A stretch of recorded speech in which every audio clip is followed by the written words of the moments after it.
aqueles que têm o compromisso com o acionista de remunerá-lo. Porque, na realidade, eu penso assim, na realidade, nenhum empresário pensa em remunerar bem o acionista. Todo empresário ele pensa em se remunerar bem. E você acaba junto no mesmo barco sendo bem remunerado também. Essa questão de diversificação. Eu estou aqui lembrando de ter lido algo que o senhor comentou sobre essa questão de tomar muito cuidado, né? De diversificar muito, de ter muitas ações. O que o senhor acha saudável ter na carteira? Por exemplo, eu acho que 15 ações, ou enfim, ou depende muito se a pessoa estuda as ações. Veja bem, as empresas, no caso. Em 1971, quando eu resolvi criar uma carteira de renda mensal, tá certo? Eu pensei da seguinte forma: se eu quero ter uma carteira de renda mensal, eu tenho que ter uma remuneração mensal. Não é isso? Se porventura eu comprar ações de uma empresa que paga dividendo uma vez por ano, eu tenho que ter ações de 12 empresas que pagam uma vez por ano, porque são 12 salários, né? Até tem um 13º, então 13. Se eu comprar ações de empresas que pagam dividendo semestral, eu tenho que ter a metade, né?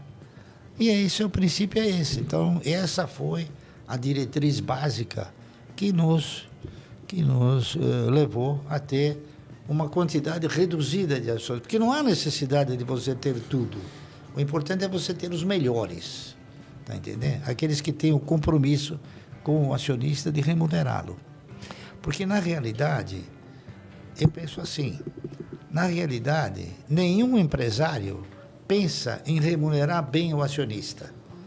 Todo empresário ele pensa em se remunerar bem.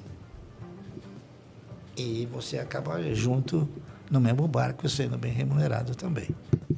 Barsi, falando sobre IPO, você costuma investir em alguma empresa que chegou recentemente na Bolsa, ou seja, não tem um histórico para a gente avaliar os resultados, porque ela não é obrigada, né, a divulgar os resultados. Quando ela abre capital, ela tem que divulgar certinho os resultados. Você costuma olhar com bons olhos alguns IPOs ou empresas que estão com menos aí de 3, 4, 5 anos de Bolsa? Não, eu não olho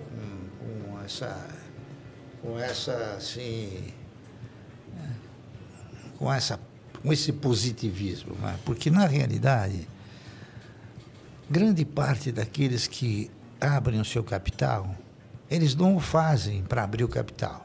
Eles querem vender a empresa. Entendeu? E o que a gente tem visto é isso. Boa parte das empresas que entraram através dos IPOs, todas elas caíram vertiginosamente. Está entendendo? E outra, você não tem histórico das empresas. Então, é muito difícil comprar alguma coisa em termos de IPO. Porque a maioria também que entrou são de setores que não são setores assim muito recomendáveis, né? Tá certo? Essa que é a verdade. Barsi. Então você tem o histórico daquelas que são boas e deve prosseguir. Barsi, todo investidor, eu sempre falei para o André assim, que eu gostaria muito de conhecê-lo. Eu sempre falo nos meus vídeos brincando, né? Conheci a Lu, acho que foi uma situação que tinha que acontecer. Eu sempre falava, a gente um dia vai entrevistar ele e vai dar certo, e deu. E todo investidor quer ouvir 3 lições ou lições de casa importantes do seu legado, que você vai deixar para o investidor, né? Para os investidores de bolsa de valores, enfim, investidores. Quais são as principais lições que você poderia falar para os nossos telespectadores que estão aqui? Bom, as lições que seriam um exemplo, são um exemplo simples, tá? Tá entendendo? É você comprar aquilo que tem perspectiva de resultado.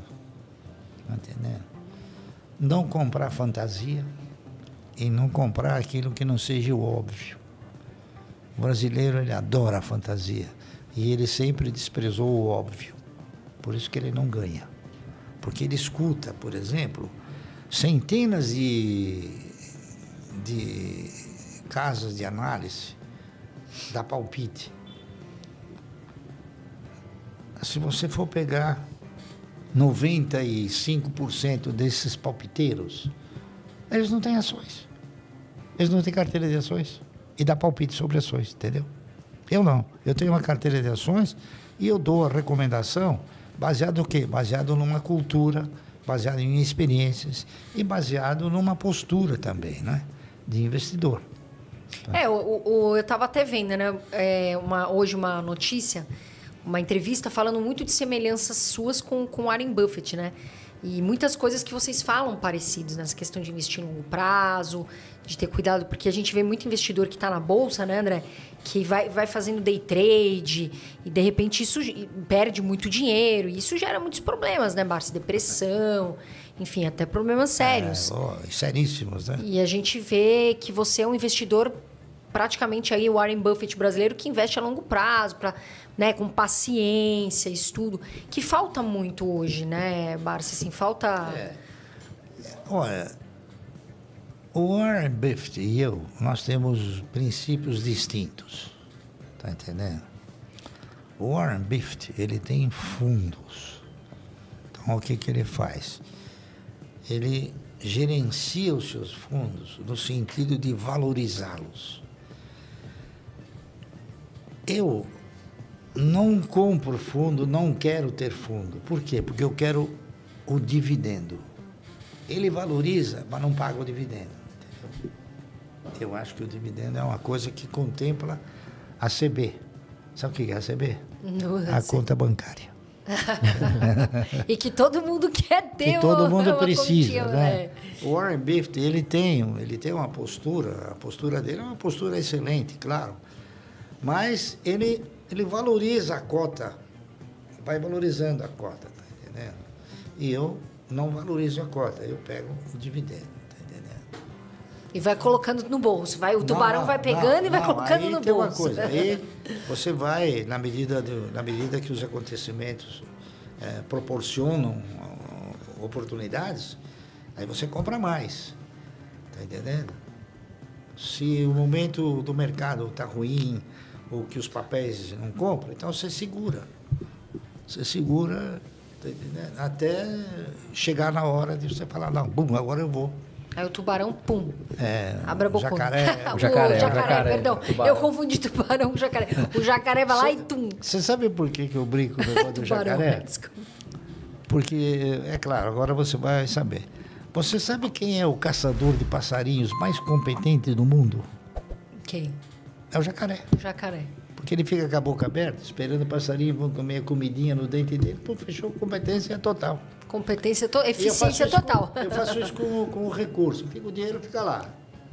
Aí, foi ruim, começou a cair. Ótimo, agora eu vou comprar.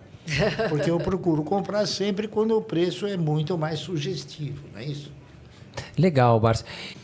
Você investe só em ações de dividendos ou você também procura ali um percentual da sua carteira para ações de crescimento?